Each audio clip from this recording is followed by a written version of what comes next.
The views, comments, and opinions of the following program do not necessarily reflect those of Morris Media Studios, MorrisMediaLive.com, or its affiliates. Listener discretion is advised. I like my green with crystals like Folgers, picking up momentum, rolling like boulders. They call me ice, but I'm really much colder. My rhymes is heavy like the weight on my shoulders. I'm spitting that red hot smoldering lava. I fight to the end like the Navajo. Crack a bottle though, make it the goose with cranberry and triple sec.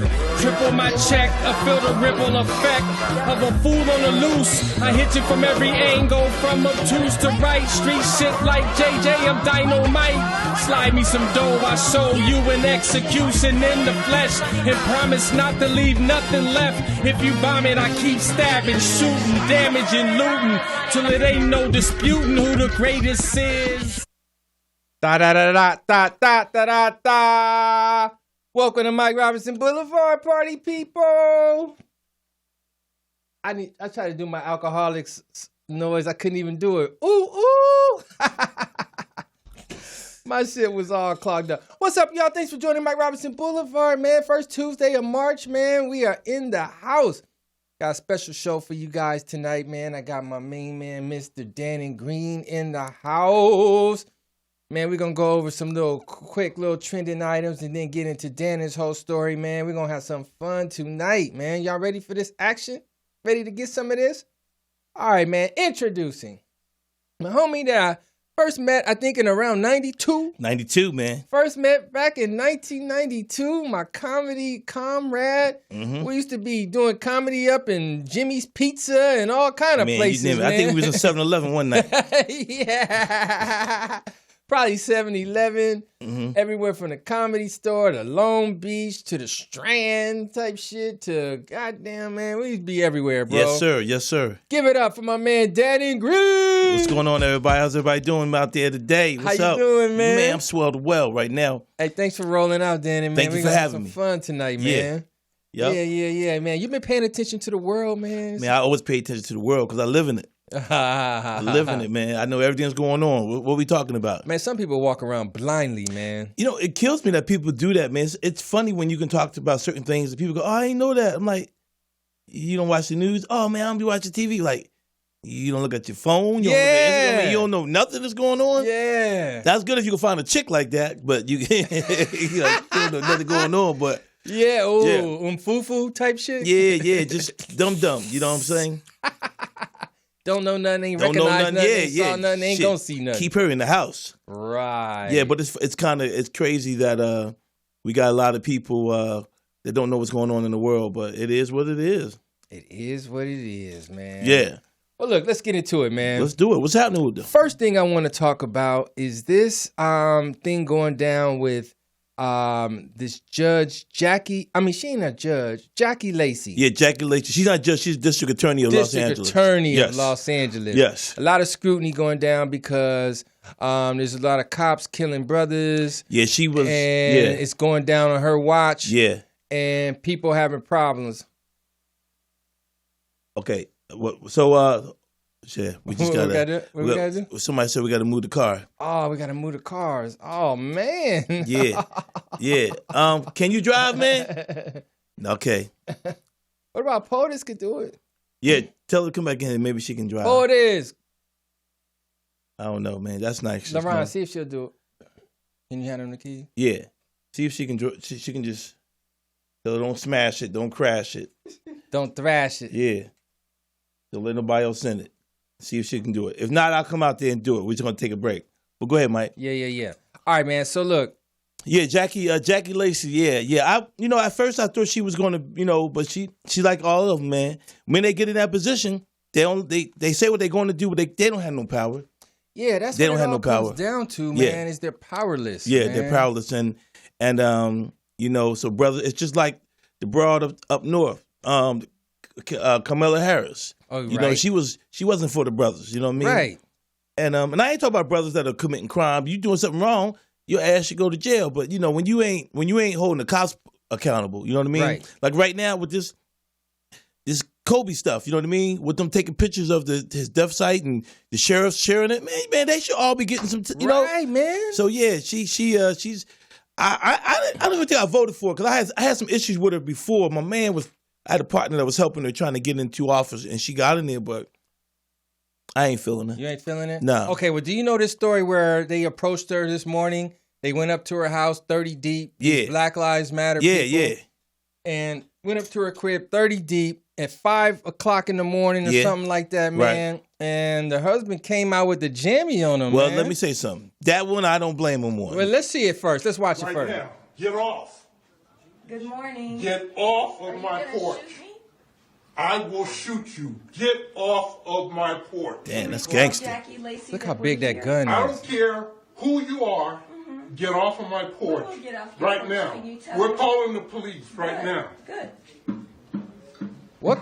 Okay. First of all, what kind of dumbass are you to be standing on somebody's porch? Yeah, and he 5 got in the morning. Fucking 45 Magnum pointed at your ass, and you talking about you got your gun pointed at me? You better get your ass off See? that porch. Yeah, and don't try to act like no woman now. Oh, you gonna shoot me? Yeah, bitch. If you don't get off my porch that I pay rent for or a mortgage for, you gonna get shot. That's right. And they're lucky. Cause out in Philadelphia, out east, niggas would have shot you before asking questions. Oh, my bad. I thought y'all was gonna rob me. Yeah, y'all. And, yeah. You 30 deep out here, man. 30 deep. Ew, they're lucky he come out there with the Uzi. For real, one for a shot for everybody. He should have huh? sprayed all them niggas. He should have. I ain't down with Jackie Lacey, but I ain't down with you going to nobody's crib. Nah. And you don't go to no man's house. No. You know what I'm saying? And I let you know, that is not the house to rob. You know what I'm saying? Yeah, You know? yeah. We all know it now, huh? Yeah. You wanted to show the world, like, look, anybody else Yup. that think about coming And up in I here, will man, shoot you. I will shoot your ass. I got into it with my wife about it, man, because she was like, you know, he didn't have the right. That's to do what women. that, That's what blah, women. blah, I'm sorry. blah. No, I was like, no hey, disrespect man, to your wife, but that's just I other would have women. came out there with my jammy for certainly, man. Give me a freebie off, man. Man, Pop you in your leg, bitch. What the fuck is wrong with you being on my porch? Yeah, you know what I Leg did? shot. Hey, man, I know what I did? I would have came out there with no light on, and I would have shot on purpose. And then turned the light on. Oh, shit, I ain't know it was you motherfuckers. My bad. Yeah. Hey, somebody gonna catch a bullet up there.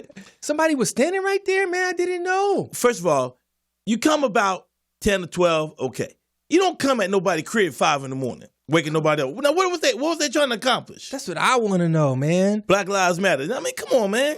And what type of followers are you to be one of the 30 people coming up to the door with First them? of all, I'd have motherfuckers? slapped the shit out of her. She'd have told me, we're going to go to this house at 5 in the morning. I'm like, you going to go to the house at 5 in the morning. Yeah. Right now, I'm on my second turnover. Right. Man, we going to clock in before we go and Oh, shit? my gosh. We got some workers' comp and shit Ain't for that this something? shit? Yeah, well, I don't blame him. I'm not a fan of Jackie Lacey, but I don't blame her husband one bit. Me You either. don't go to no man's house at 5 in the morning trying to protest something. You want to protest? Vote. Right. That's all you got to do. That's how you protest. You don't want her in office? Vote her out. Otherwise, stay off her property. And that's I can't hate her on that one. That's some fake ass, arrogant ass bullshit too. For you to think like, my cause is so important that I'm gonna step to your porch early in the morning, man. You're supposed to do that shit from the corner if you're gonna be at the street. First of all, and you that. don't do that. Period, man. You don't be running up on no people's house, Man. especially no black person. He said, "Look, you gonna shoot me?" He's like, some people were gonna be like, would have probably said, "I won't shoot you," but you keep. No, he was like, "Yeah, I'm gonna shoot you." Right. Yeah, I'm gonna bust you. I'm gonna bust your ass, and then what you gonna do? Yep. I learned that at a young age, though, man. I learned at a young Blue. age that you are not supposed to be. If you got beef with somebody, don't do it on a front porch. You do not go to anybody's house at 5 in the morning. Period. Period. I don't care who it is. I don't care if it's the pastor of your house. Exactly. If whatever church you go to, if you go there, You really don't want to go to the pastor house. You might catch some drama. No, you're going to catch a bullet and shoot. Yeah, that's right. And don't let it be no woman. She's going to be like, why is these bitches out here? Yeah. Your step, which one? And one seems to be a member. We need to talk about some shit. Exactly. One of the 30 Black Lives Matter. Yeah. Man, I'm tired of, man, I don't know. I'm going to speak on it, man. I'm tired of the Black Lives Matter shit, man, because. I'm tired of all these hashtags. Man, yeah, all these hashtags. It's like, dude, we already had some cool slogans. We didn't need a new one. How about by any means necessary? You know what I mean? Yeah, How that about, was too scary. Let's use that one, you know? That scared people. Yeah, you talk about Black Lives Matter, man. That's just like you're saying it in the title that you think deep down inside that it doesn't matter. Right. And it does matter. It's part of the giving. That's just like saying Black Lives Breathing, man. Yeah, yeah. You know, I mean, I understood why it came out at first, but my thing is that they really didn't have to.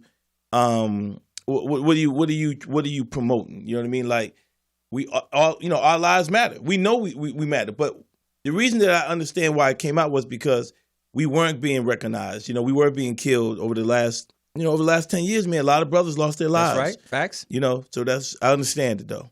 Yeah. Well, you ain't taking that shit too far, man. Yeah. Going up to somebody's door, man. Yeah, you don't go to my house. For real, though. Especially if you ain't delivering nothing. If you ain't bringing some chicken or some sandwiches or a package, man, get the fuck off my porch. Yeah, those 3 items, bitch. yeah, you got to have those 3. So sandwiches, some chicken, or a package. Right. Don't even come up there with no flowers and shit, because if it ain't for me, it definitely ain't supposed to be at my house. No flowers. Yeah. Hilarious, man. All right, next item, man.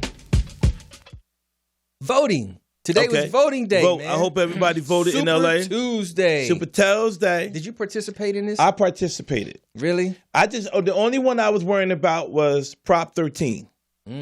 That is the proposition where they were going to be taking money, the cities or the state was going to be taking money out of people's retirements to so-called give it to the schools. And so what they're doing is they're taking money from people's retirements. Right. And trying to talk about they're going to give it to the school to help the school systems out. And that's all bullshit. It's all bullshit. Oh, so that was the no? Niggas should have been voting no on that? Yeah. Oh, okay. No. See, what happens is they always get people because when they mention school and kids, all of a sudden everybody get a big heart. Yes, click. It's for the kids. Oh, man, let's help these little motherfuckers out. Nope. Fuck them. They lying. They ain't get. Look, I moved out here in 92. In 1992, when I moved out here, that's when the lottery came up. They had it on the ballot. And they said that they wanted to have the lottery so that it would help give money to the schools. No shit. Do you know every year since the lottery's been in effect in California, the school systems have removed something from after-school programs to teachers to closing down schools? It's gone down. Right. So it was all a hustle. People say, "Oh yeah, the lottery." Man, that's just to fatten somebody else's pocket. Man. So I voted. I voted no on it. They can kiss my ass. And if it was for the kids, fuck them. They ain't gonna get it. They ain't gonna get it on this one. Hey man, well I got caught slipping on that one, man. Sleeping. You say yes? I said yes. See, man. Man, I got caught. Man, shame on me for not doing my homework, man. Bro, you just affected people's retirement. I just see. I'm listening to you, man. It's hurting. You gotta my be soul. up on your game, man. See, you gotta be paying attention. Man, I'm on. Don't think because I'm a comedian or I'm telling jokes and stuff like that I'm not up on game. I'm up on game. Because if you ain't up on your game, man, that's why you can never get caught slipping. The mob don't get caught slipping. Everything is a move. And that's how you got to treat your life, man. And that's how you got to treat it when you're voting. Right. You got to look at it as a move. Who is it going to affect? And you know that they're going to word it in a way to make you think it's going to do something that you will. It's like drugs. Take this hit. You're going to be all right. Not knowing you're about to get addicted to it. So, yeah, man, you got to be up on your game on that one. Damn, came up short, man. Came up short, Mike. But you know what I appreciate about it? You was honest about it. Yeah. A lot of motherfuckers be like, no, I voted no. Yeah. Lying motherfucker. No, man. Yeah. I said maybe. Mm-hmm. Yeah, right. Lying ass nigga. Now, what you think about people who say no to voting? I look at it both ways. Malcolm X has said, if you didn't like none of the candidates, don't vote. Okay. Why vote? But right. Of course, we know if you don't vote, it usually goes for the candidate that you really don't want to get the vote. I believe, as an African, as a black person, that so many people died and were arrested and beaten for us to vote. I got to take advantage of that. Right. And I'm not when I say people, so people know, not just black people, but Jewish people, anybody that was in the struggle with the people back in the 60s for us to vote. So if that's something that they fought for us to do, I believe that you should take advantage of it. I don't like, because, and I'm not saying you still can't have a discussion. It doesn't mean that you don't matter, But my point is, if you really, really cared about the situation, whether we don't know what the vote goes or not, we don't know if we push a lever or blacken in, if it's really going in. You know, they might already have their shit already planned, what they're going to do. Yeah, but too many people, died for me to not represent them or take advantage of and not vote. Yeah, that's my whole feeling on it too, man. I agree with you all the way down, man. It's like this opportunity for you to at least put your 2 cents in, man. Yeah. I got to put my 2 cents in. Yeah. Because if there was no voting process at all, right, we'd all be sitting there mad trying to get our 2 cents in. Right. You know what I mean? Right. So you got to get your 2 cents in. It's man, like social media, man. Somebody put up a post, you want to get nosy and put your 2 cents in, even if it don't mean shit. Yeah. For real though, man. I hope y'all went out there and voted, man. For real out there. Hope you voted. People. Vote. Now, who you think got the best chance of winning on the Democrat side? Me. You? I mean, that's how bad it is, man. Come on. I mean, do you want Bloomberg? How many people voted for Dannon Green? How many of y'all voted for D. Green? A.K.A. Black, A.K.A. Baby Dank. Come on. Hey. No, I mean, think about it, though. I mean, you got to vote for somebody. I'm not going to say who I voted for, but Bloomberg, you know, of course, see, this is, let me just put it this way, if I could put it, not to kill the whole vibe or kill it, but this is what I like about the election. Okay. This is what I like about every 4 years. Okay. Every 4 years, we find out in America all the shit we need that we ain't getting. True. Because they'll tell you everything you need. We're going to fix the schools. We're going to fix the roads. We're going to fix the railways. We're going to make sure that your taxes are lowered. Everything that we need in the country, that's what they tell us during election time. Damn, I never thought about that like that. That's how you got to look at it. And then after the election, oh, nigga, my hands are tied. You know what I mean? Right. My man here said Dannon Green for president. You're right, brother. I vowed president. Hey, I didn't vote for Trump, but you got to give Trump balls because he says and do what he want to do. One thing you got to say, you don't have to like him, but man, he doesn't care about being presidential. Now, some people think it's a foregone conclusion that he's going to win. I think he is. You think so? First of all, let me say this. Here's the problem we got in our country. Who we gonna vote for? Who is worthy to be in there? I know, man. We don't need certain things. We need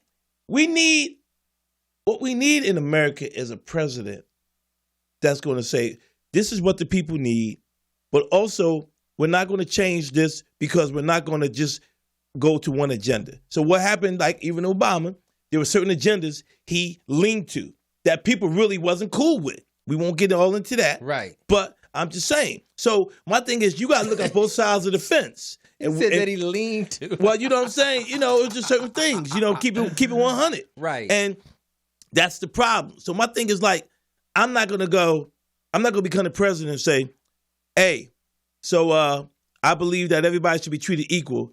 And then somebody comes up to me and goes, well, are you going to pass the law where dogs can eat in restaurants? Like, no, motherfucker. Right. It's a dog. But that's the kind of people that we get. We get too liberal with it and we pass shit that we know we shouldn't be passing. That's right, man.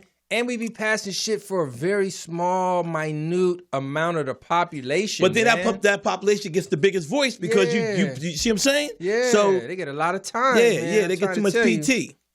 All right, man. Next item, man. I couldn't go on. Now, look, on this show, I usually don't talk about shit that don't happen on this very day. Okay. I usually don't do no reachbacks. Okay, I like that. But I cannot go without talking about Oprah busting her ass on this little stage. Oh, ice skating feet. I got you, man. Let's take a look, man. Oh, my God. You got footage? This is an idea, because you're going to be defining it for yourself. Wellness to me means all things in balance. And balance doesn't mean all things are equal or at peace at all times.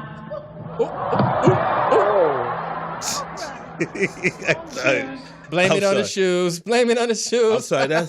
I shouldn't be laughing at Oprah, but that shit was hilarious. I know, man. Because what she was talking about. Right, was balance. Then she said, that doesn't mean that all things are balanced. Like, yeah, Oprah, maybe one of your feet is smaller than the other foot because you bouncily crashed on your ass. Right, something leaning on one side more than the other side.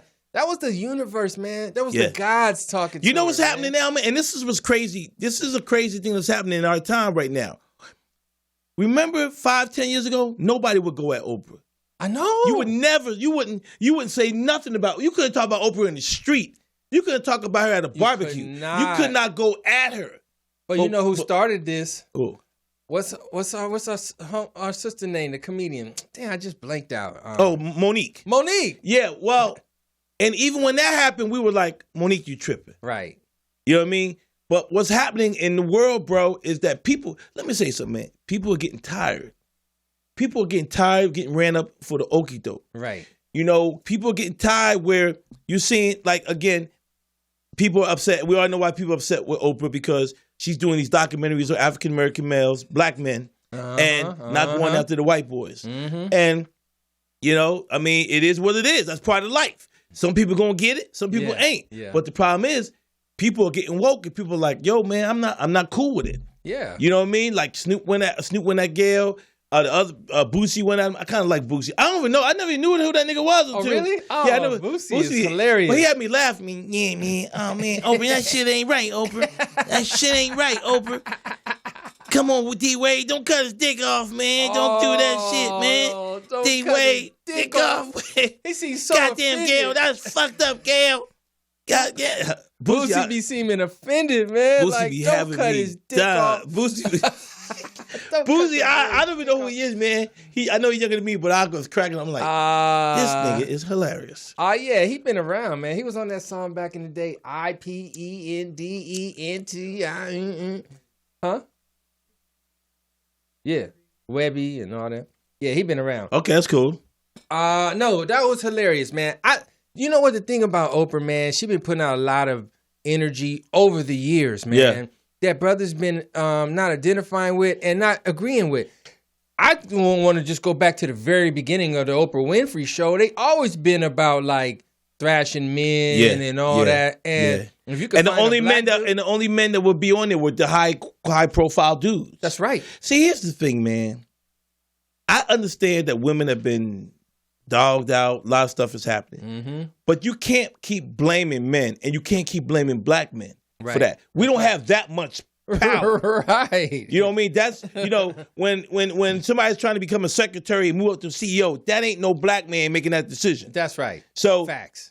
You know, I'm not asking, you know, a brother ain't, you know, it ain't no brother saying, you know, suck my dick and then you're going to go ahead and have this part. You know what I mean? Right. We ain't doing that. And she ain't going to do that. She ain't going to do it. Nah. So, it'll be like, nigga, please. So I don't have no beef with her at all. I mean, it would be cool to work with Oprah, but I think what's happening is I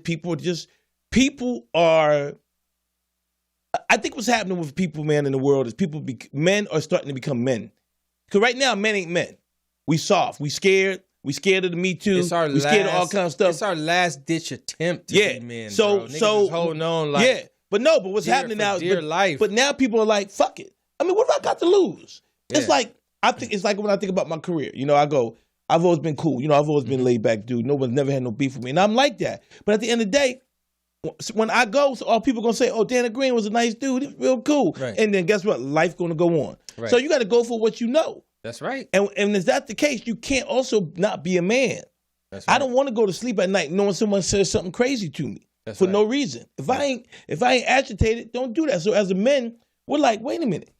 You know, like I said, I have, you know, because I got a podcast that I do. I'm sorry. I got a podcast that I do. I have my own podcast. Not my own, but I'm on Blue Mitchell's podcast. Oh, okay. And we talked about it the other day. And I said, the problem, Mike, is that America and white people, mostly, don't think that black people hold each other accountable.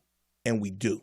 That's right. See, they think... Even more so. You know, when the Kobe thing happened and when we got on Gayle, well, how could you do that? Like, you didn't like Gayle because she was a woman. No, that had nothing to do with nothing. Right. Because think about it. When Gayle interviewed R. Kelly, she didn't catch no heat. Yeah, nobody gave her no heat. And you want to know why? Because as black people, we knew this nigga was wrong. That's right. It was appropriate. So stop thinking that we don't hold each other accountable. Good point right there, man. Good point. So that's the problem. Right. So until we and them understand that we do care, but we also care about getting screwed over, shit ain't gonna change.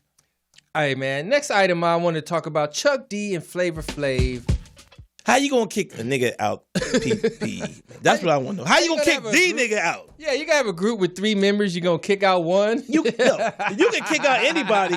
Kick out Professor Riff, right? Riff, whoever's name. Professor Griff. Griff, Yeah, but Terminator X. You can replace him, man. Bring somebody else to DJ. You can bring somebody else to DJ the shows. You can't do nothing without Flavor Flav, man. Who gonna audition on that part? I mean, what nigga's gonna play Flavor Flav? What nigga gonna be like, yeah, boy, I'm a clocker rocker. All that shit, man. 911 is a joke.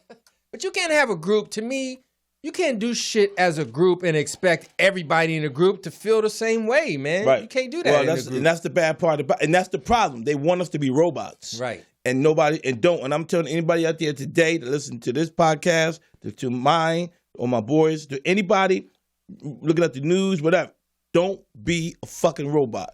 Be a human.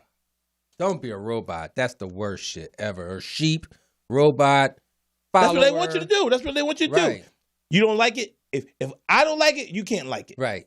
Exactly. If I don't like it, then you better not like it. And if it's important to me, it better be important to you. That's why them people damn near got shot on that nigga's porch. Oh, they damn near, man. Because you walk up on a black man's porch, Black Lives Matter. He gonna be like, bitch, but yours don't. Pop, pop, pop, and what's gonna happen. Look, the minute that the gun comes out, bro, that's when I'm gone. That's when it's time to go, man. That's when I say, yo, you know what, my man? Like, oh, I was tripping. I'm out of line. Yeah, I'll catch you at the office. I don't even know where this is not even my house. Yeah. What's a life anyway, man? Yeah, what's a life? And why does it matter? And who's black? Yeah. All right, man. We're going to take a quick break, and we're going to come back and talk about your dope documentary. Thank you, man. And all the shit you're doing, man. I'm really proud of you, Danny, man. Thank you, you're doing brother. some major shit. So let's take a quick break, and we're going to come right back, man. Let's do it. Hey, man, I love that loveliness right there. From sea to shining sea, I'm the only MC to see. From sea to shining sea, I'm the only MC to see. From sea to shining sea, I'm the only MC to see. You a thunderstorm and I'm Katrina. I'm a big giant and you Thumbelina. I saw my first reggae show with Tipatinas with Pato Bonton smoking his Sensamina. You dress like a ballerina. I'm a Leo, the real king, like Regina. I prefer the shotgun over the Nina and the Rego over the Six Fina. I put my saw on your neck like talking Tina. I be jogging this shit, so I'm walking leaner. My mom's just died, so I'm talking meaner. I'm looking for Inglewood, has anybody seen her? I heard she fucked with Hawthorne on the side and smoke and drink with Gardena. I'm the middle line between good and bad, like the Los Angeles sports arena. You got roses in your bowl like Pasadena. I be with a gang of niggas like Altadena. They call us niggas and Mexicans wetbacks. It's how they keep that wedge between us. Can't fuck with me. From sea to sea, hey, from sea to shining sea, I'm the only MC to see. From sea to shining sea, I'm the only MC to see. Call me a nigga, that's the least of my worries. Niggas be busting off these shots and flurries. It's a beautiful thing like Keith Murray. Like Flavor said, yo, my vision ain't blurry. If you want some, step up, hurry, hurry. I'm stuck on the pot like the juices of curry, and I still can't see out this hole. I'm supposed to feel rich though, I got skin to gold. Let the story be told and the truth unfold. Niggas came through rude in a black Camaro. Rolled down the window and exposed the barrel. Bullets flew through the sky like a sparrow. My escape was narrow, cause I hit the dirt. Them bitches I was with, I could see if they skirt. I told them get down unless you wanna get hurt. Them bullets whizzing past your dome piece hurt. I laid across the pitcher's mound at Centinela Park is where the shit went down. I told them shit ain't changed, niggas shooting at me, and I ain't even in the game. Shit ain't changed, niggas shooting at me, I ain't even in the game. From sea to shining sea, from sea to shining sea. All right, party people, thanks for joining Mike Robinson Boulevard again. We are back, man. As I said before, I got Dannon Green in the house, man. We're going to dig into all the great special things this guy's doing, man, and really talk about some things. Dannon, now first thing, you're working on a documentary, right? Yeah, go ahead. I'm about sorry. the fight game. Yes, right? yes, sir. First of all, thank you for having me on your show tonight. Yeah. I've been wanting to do it for a while, so I'm happy you had a spot for me. Yes. Yeah, I produced a boxing documentary. It's done. It's completed. Yeah. And so I'm doing a lot of the radio shows and the podcast right now so that to bring up some, bring some more attention to it as we try to go ahead and get a deal for it.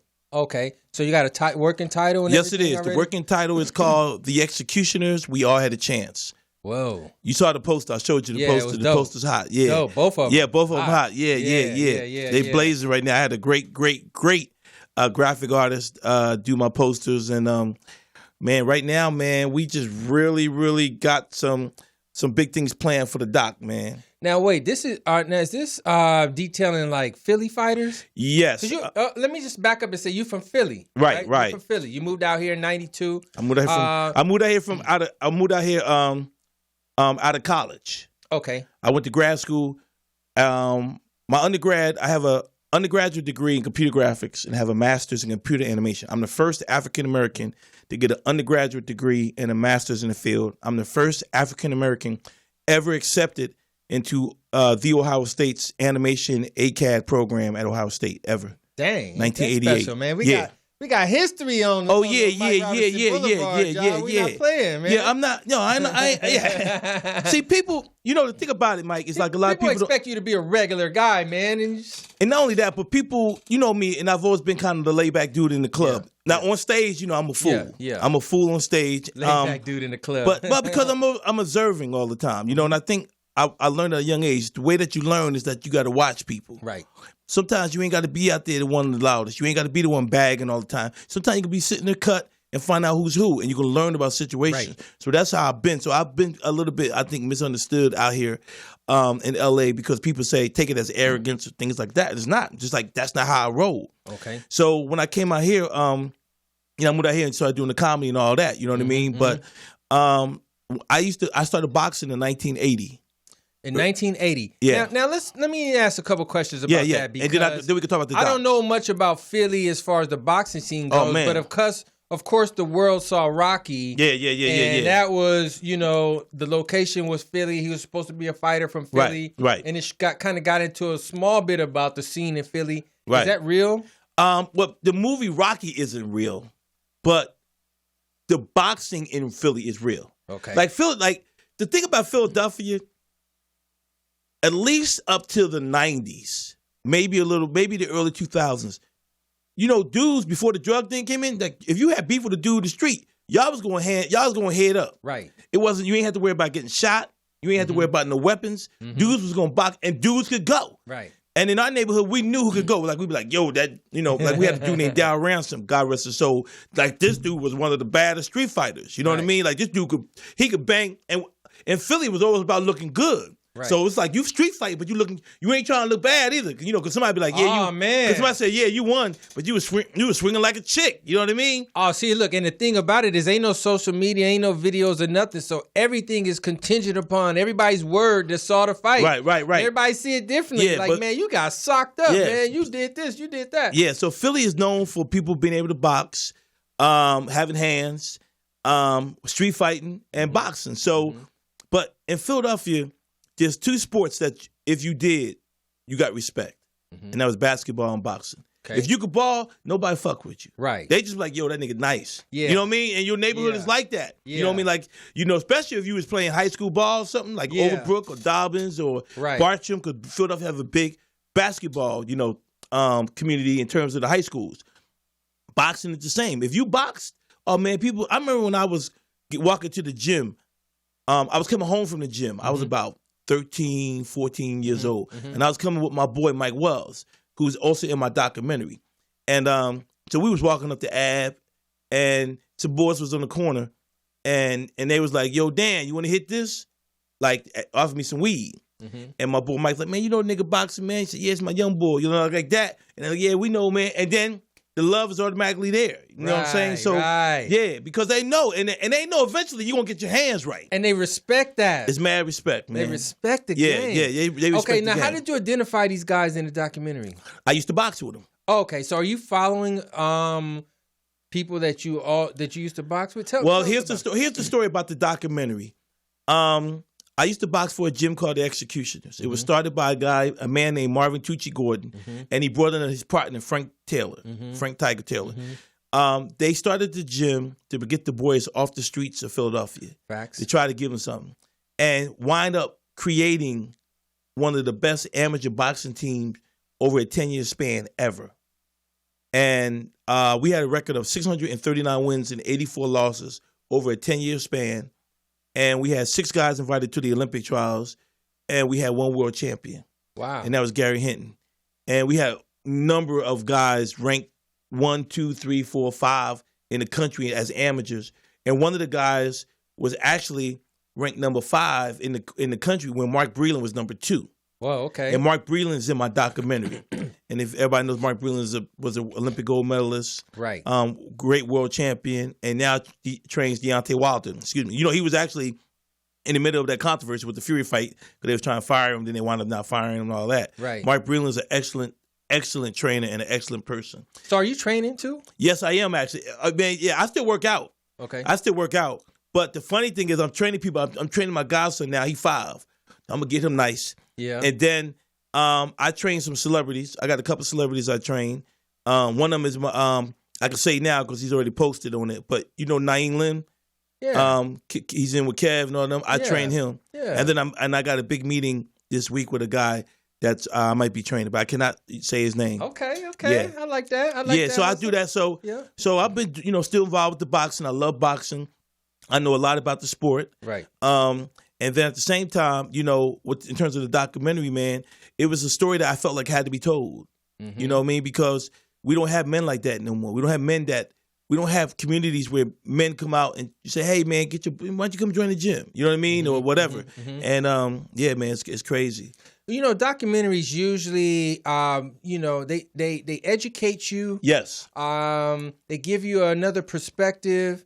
And you actually can get moved by a documentary, right? I think What do you think? What do you think it says to people? I think a documentary says 2 things. It's supposed to cultivate you, which means educate you. It's supposed to also give you some type of inspiration, or it's supposed to give you some type of insight. But I think what it really does too, documentaries also preserve history. Facts. You know what I mean? Because you can do a movie. And that's not preserving history. That's right. But if you talk about really what went on and you document it and you're talking about it and you're showing it in the movie, and this here is out of the 2 trainers, one trainer is still alive, Frank Taylor. And that was my trainer, actually. He was my first boxing trainer. Okay. And I told him, I said, man, Frank, I got to tell this story. Yeah. And the problem is he's 82 years old, still in good shape. Yeah. Mindset. He's on dialysis. He just got bad kidneys. Excuse me. So, Mike, when I was thinking about the whole boxing thing and the executioners and stuff like that, I kept saying, if I don't tell this story, if he passes before me or someone else that can tell it, it's never going to be told. Got to get to it. And that story, and the thing about it, we got too much history that's going to the graves with people. Right. And people need to know about this gym. I say that all the time, man. Don't take your story to the grave, man. Yeah. Your great story. Don't take it to the grave, man. So this story is something that I wrote it, directed it, narrated it, produced it, helped edit, and I scored it. I did everything for it. And it's an hour and 35 minutes credit to credit. And man, I've gotten great reviews. I've already won one award of recognition from the Impact Doc Awards out of La Jolla. Sweet. Thank you. And I just got accepted into another film festival called Docs Without Borders in Delaware. Sweet. So I know I got a great story, man, and I've gotten good reviews on it. So it's really just right about me now finding a home for it. Wow, man. Well, congratulations. Thank you so much, man. Now, when you first moved out here, what do you remember being really like the different thing about LA and Philly? Be honest with you, man, the relationship between blacks and Mexicans. Really? Because I'm from Philly, and I was born in New York, and Puerto Ricans and blacks are like this. So when I came out, I would see Mexicans, and I was talking to him and being cool, and people was like, yo, man, like, because I lived in Long Beach when I first moved out here. Okay. And I was driving up to the Comedy Act Theater and stuff like that back then. So, living in Long Beach, you got Mexicans, and then you got coming up, right? South Central. So I wasn't in the Valley at the time. Right.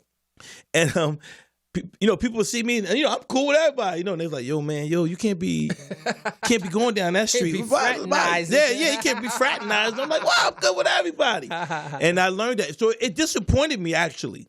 And I'm gonna tell you a true story, man. Evan Lionel will tell you this story. True story. I did a show out in Riverside years ago with Evan.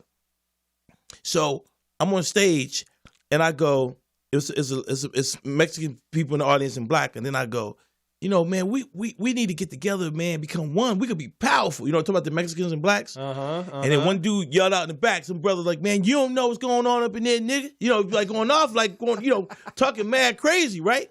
So I said, man, you better go ahead and chill out like that, right? So I ain't know the dude. I couldn't see the dude.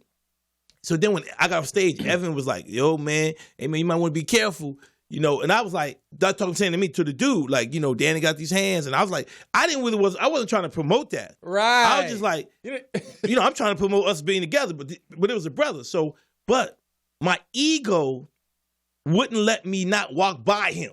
To let him know I'm not scared of what you said. Right. So I walked by the dude. The dude didn't say nothing to me. I looked at him, we looked at me, kept it pushing. Yeah. But then I had an experience where Willie Barcena, I don't know if you know him, the Latino. Willie, my man. He had to save me on the east side when some cholos wanted to get me. Really? Yeah, at the show. He's like, yo, damn, I'm going to walk you to the show. Willie is a real cat. Bro. Willie's that's my man. He's a real cat. Willie Barcena is my guy. Yeah. I used to be his roommate. We used to be roommates. Really? Me, him, and Jeff Garcia. Dang, we used to have the same manager back in the day. Yeah, so when all of this happened, that was probably the biggest thing in California that I had to come to grips with. The people, the culture, yeah, everything like that. Yeah, because out east we cool. We don't like you. We just don't like you. Yeah, and we know it's segregated out east, but we already know that. Right. Philly got North Philly, West Philly, South Philly, Southwest. Right. You don't go to South Philly and fuck with them Italians. You don't do that. Yeah, they not having it. Yeah, you know what I mean. You're from there, you know the boundaries. You know your boundaries, and everybody's cool. Yeah, everybody's cool. Yeah. Now, when did you first think you was funny in your life? I always had a great personality, I felt. But when you live in the inner city like I lived, you can't be like that. Mm-hmm. Because dudes see you acting funny and stuff, and they're going to try to take advantage of you. Like, he a funny dude. Let's take his food. Let's take his, you know what I mean? Right. So you always got to walk with that chip on your shoulder a little bit. That's right. And then when I started boxing, I actually wasn't being funny. I was being cool. Because that was, my shit was nice, going to the gym, got my bag. Suits. Yeah. And I know velour suits, nigga. This nigga here talking about velour suits. Terry cloth. Yeah. But, that was my, coming out in terms of being getting involved with boxing and stuff like that. What happened was I lost my mom when I was younger. My mom died. Oh, dang. So I had to move out of Philly. I was 15. Dang. Yeah. Bad situation. So when I moved out of Philly to live with my older brother, I moved to New Hampshire, which was all white.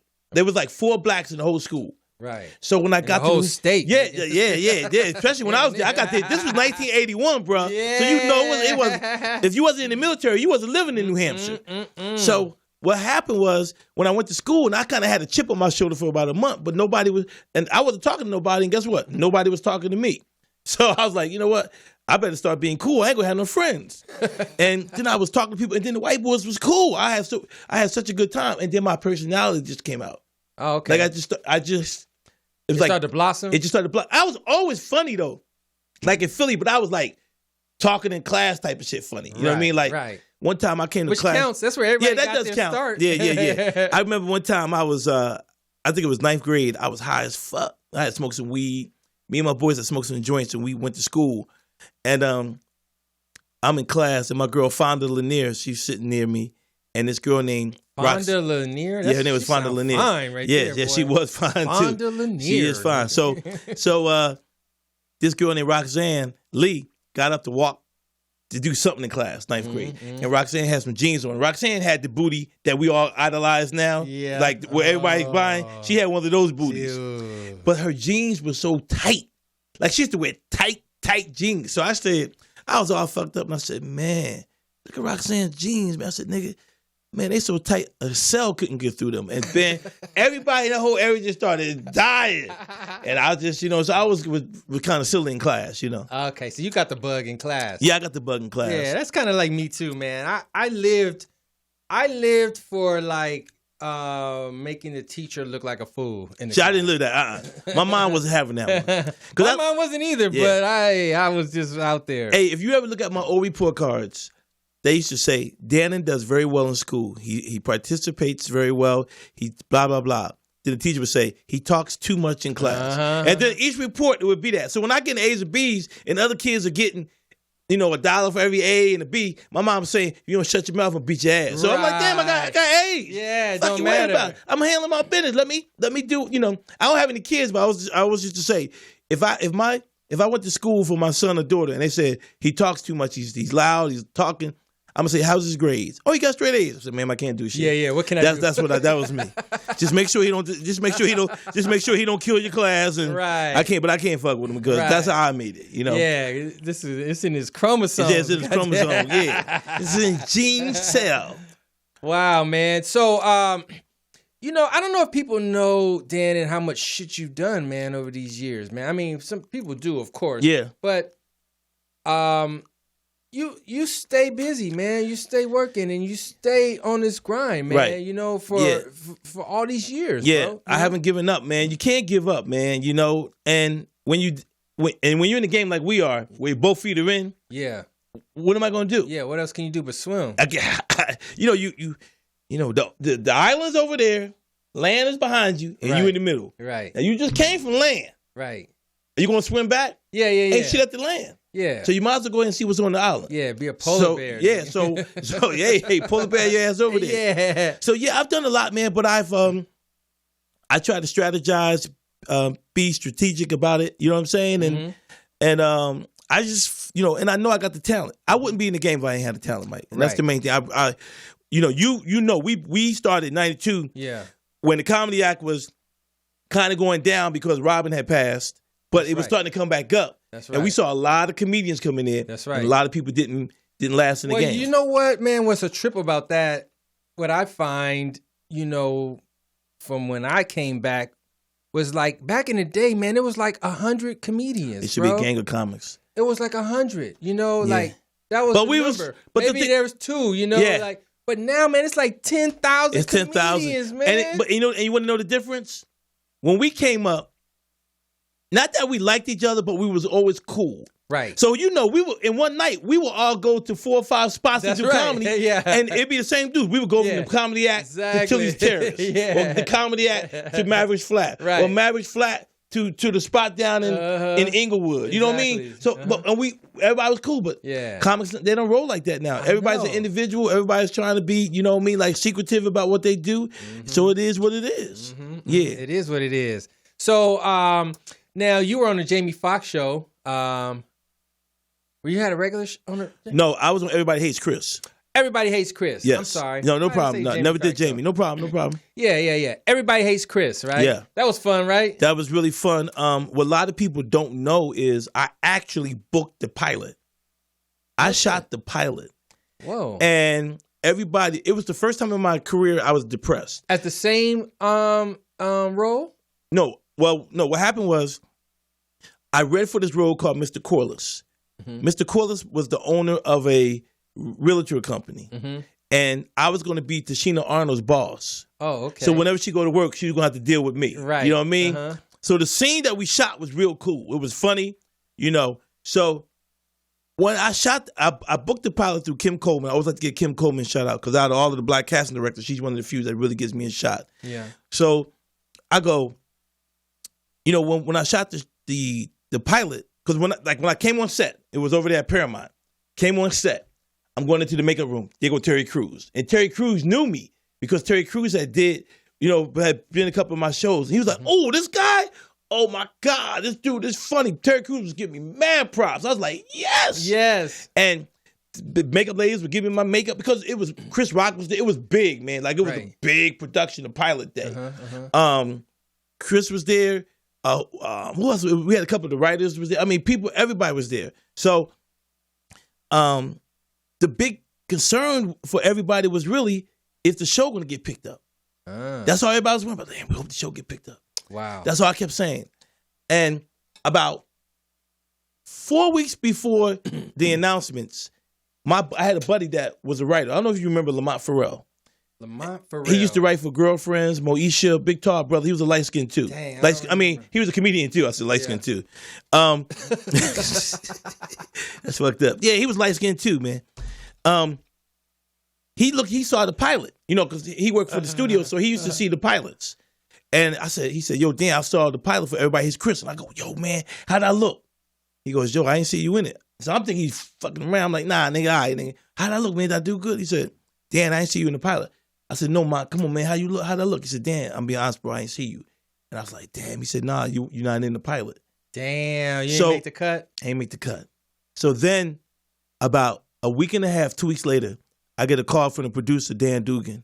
And he goes, is Dannon Green there? And I go, yeah. And he goes, Dan, and I got good news and I got bad news. I already knew. And I said, well, what's the good news? He said, well, the good news is that the show got picked up. Because that's what everybody was concerned about. I said, well, what's the bad news? He said, unfortunately, we had to cut your character. I said, hey, man, I said, no problem, thank you.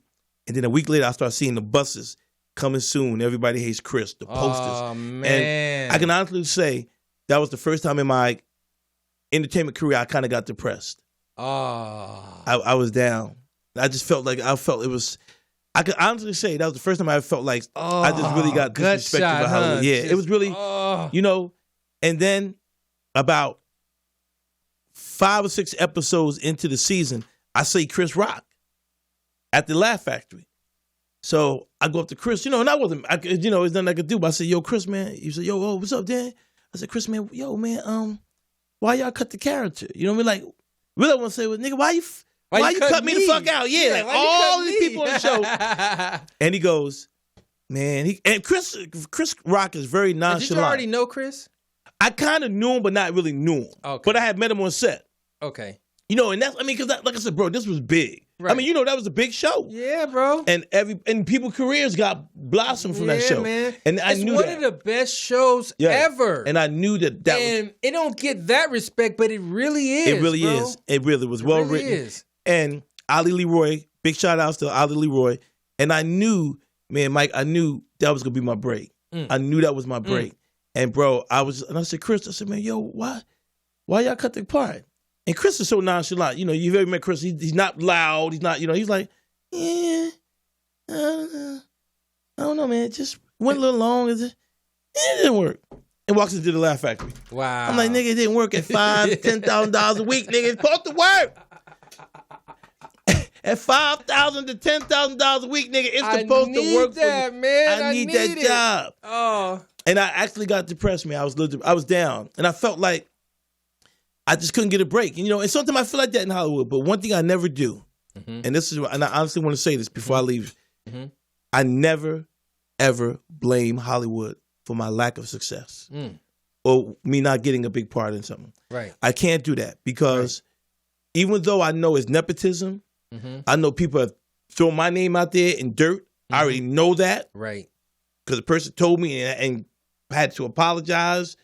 I know that people you got people that hate on you out there, but you cannot get mad at the game. Right. Because can't get mad at the game. You cannot get mad. It again, you can't brother. get mad at it because you can't get mad at the game. No, you can't get mad, man, because I always tell people, Hollywood did not come to Ohio State, knock on my door and go, hey, do you want to give up your master's degree to come out to LA and do shows for $20 a set and struggle? Yeah.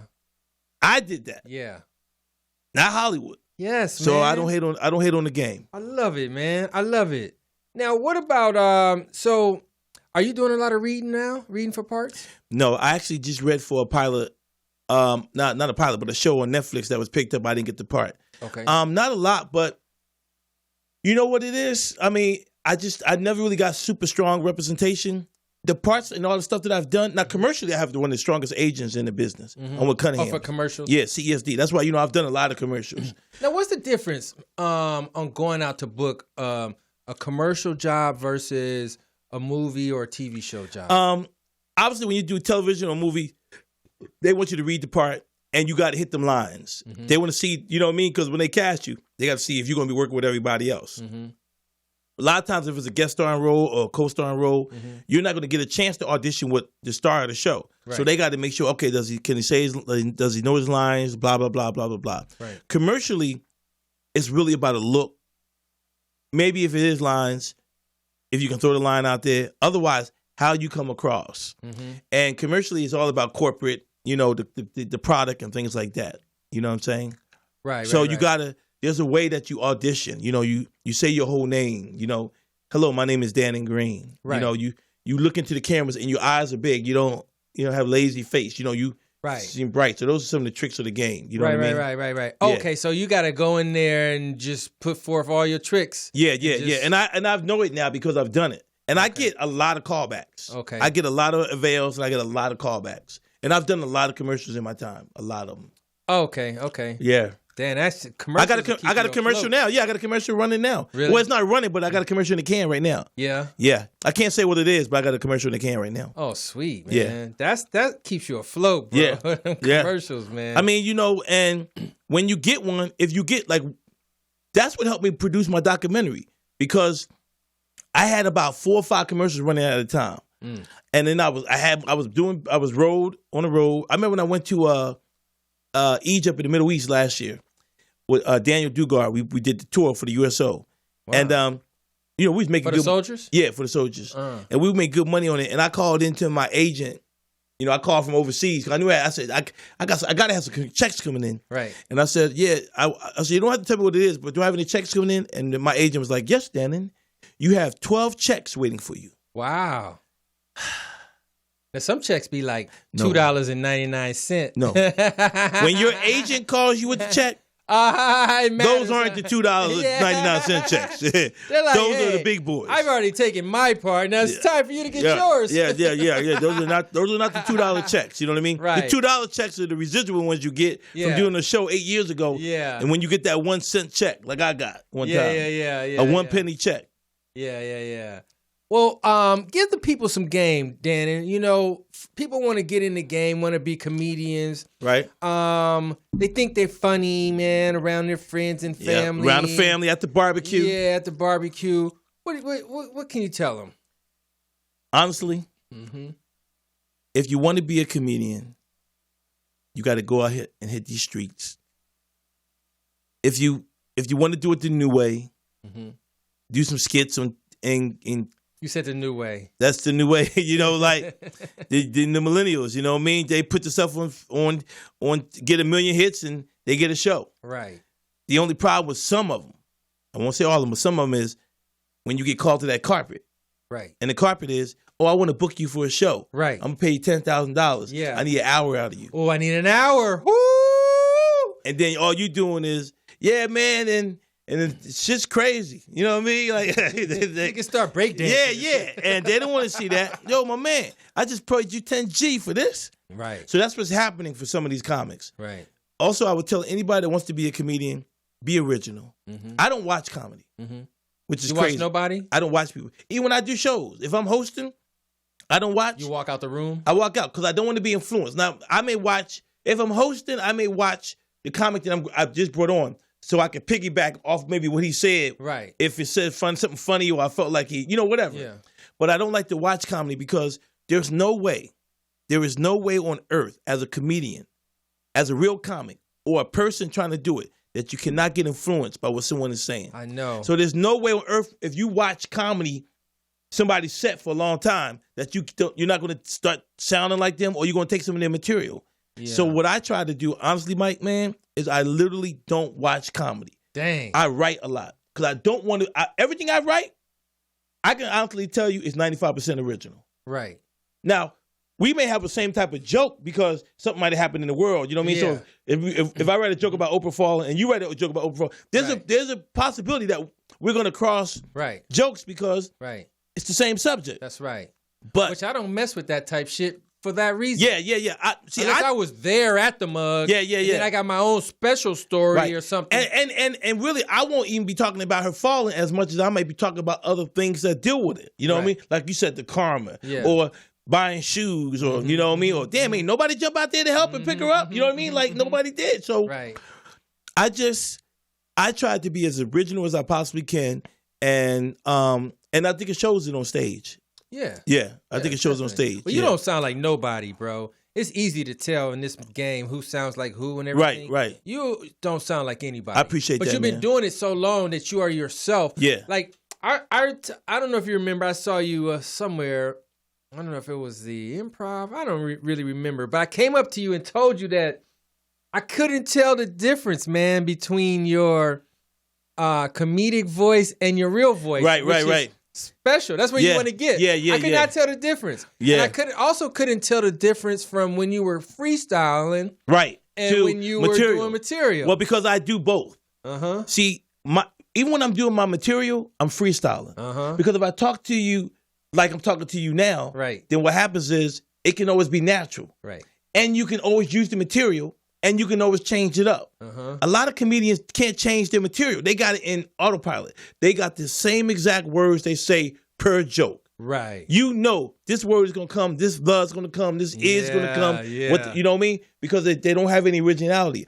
I go out there and talk to you like, I can talk about, I got a cop joke, but I can switch that joke 1,000 different ways and still use it because I don't have it verbatim. Right. You know what I mean? It don't have to be a cop. And right? it don't have to be a cop. It could be anything. You know what I mean? And I switch shit up. So I try to, one of my strengths is that, I don't know, people just seem to like my comedy, my style, and so far so good. Damn, man. Well, that shit went by super fast, man. Damn, the show's over? Hour, man. Damn, man. Man, what the hell, man? You got to get Mike. When you have good guests on, nigga, you got to have like 2-hour show, man. I know. Good guess, man. Damn. You got to double up on it, man, or something. Yeah, man. Damn, man. Well, shit, Danny, you got to come back, bro. Hey, man, I love to come back. We've been trying to do this for a minute. Right. I love to come back when I drop. I like to come back when I drop my trailer. Yeah. And I like to come back when I drop my documentary and all that type of stuff. Yeah. And This when summer. you do it, even if you can't make it, send it to me because Yes. I'll play it. Yes. We can talk about it for I sure, appreciate it, man. All And I'm right, proud of man. you too, man. You're doing your thing, man. Man, I didn't know it's you could been flow rough. like that. If I knew Mike could flow, goddamn. I mean, he hit that beat, man. That beat, I gotta get that one again. What? Who's your engineer, man? Who's your engineer? Oh, that's LaRon, man. That's LaRon. Yeah. Where's LaRon from? LaRon is from L.A., right? LA boy. Okay. Why you looking at silent? You don't know? Oh, okay, born and raised, man. All right, man. Look, where can they find you, Danny? They can find me on Instagram at Dannon Green 66. That's DANNON Green. Wait, you GRE. missing a 6. Well, I ain't want to go to the devil, man. Nobody would hit my Instagram page if it was Dannon Green 666. Like, you know what? We don't need to be this nigga's friend. And then you can find me on Facebook. I don't tweet because if I tweet, man, I'll be in a lot of trouble, man. Because I'm too opinionated right now. So you don't want your thoughts out there. Nah, I can't. And you ain't get but 140 characters, man. Right. And they be like, man, this nigga hate everybody. No, I didn't. No, I don't. And I don't type fast enough to get the whole point through. By the time by the time I finish writing, they be like, you know what? He's the devil. You know what I Right. mean? Yeah. I do write some shit sometimes and delete that motherfucker by the end of it. Like, man, I don't even want to say this. I don't even know. Nah, man. Yeah. So, okay, cool, man. So, follow Dannon on Instagram and all that good stuff, man. Documentary coming out. Yes. The Executioners. amongst all these other things. Yeah. Thank you, man. It's a lot going on. And this is our time. Yeah. I know, look, man, and I'm going to let you guys go. I know you got to go, but I know I got the talent and I know I got the skills to be one of the biggest stars in the world. Because I just did a show for my boy who did a movie. It was it's called Holocaust Money. Nothing but Jewish people there, older Jewish people that were associated with the Holocaust, all that type of stuff. Damn. It was a heavy film. Right. So what he did was he wanted to have some comedy before they showed the film because the film was heavy. And I went up there and ripped it. Right. And not that they were Jewish, or that doesn't make a difference, but to have people come up to you and go, who are you? Right. Like, I know who Chris Rock is, and I heard of. Yeah, but how I don't know like who you what, like are, how, like why ain't you there? Right. And I just said, man, my name is Dannon Green. Man, you are a funny dude. And I'm like, okay, thank you. And get your hand off my ass, Granny. And then let's keep the shit pushing. The game is the game, baby. The game is the game, man. All right, man. Well, much love, bro. Y'all Thank you, man. Thanks for having me, Mike. Yeah, follow me at King Mike Boogie on all my stuff, man. Follow the Poetess, follow LaRon. And we out of here, y'all. Mike Robinson Boulevard, baby. 5000 G. We out. Man, I love that loveliness right there. From sea to shining sea, I'm the only MC to see. From sea to shining sea.